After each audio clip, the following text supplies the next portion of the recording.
How to massage your muscles with a foam roller. Roll over each spot 5 to 10 times. Calves, keep legs straight. Massage from knees to ankles. Hamstrings, cross one ankle over the other. Roll from knee to just under buttock. Switch legs. Quads, lie face down, lean one leg on roller. Massage from hip to knee. Switch legs. Outer thighs, lie on your side, roller under hip. Brace abs and glutes. Roll from hip to knee. Switch legs. Glutes, sit on roller, cross right leg over other knee. Roll on both sides. Back, lie down with roller under lower back. Bend knees toward feet to roll. Guide roller just beneath shoulder blades.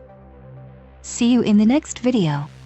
Subscribe to stay healthy with our health educational videos, tips and updates. Public Health Channel,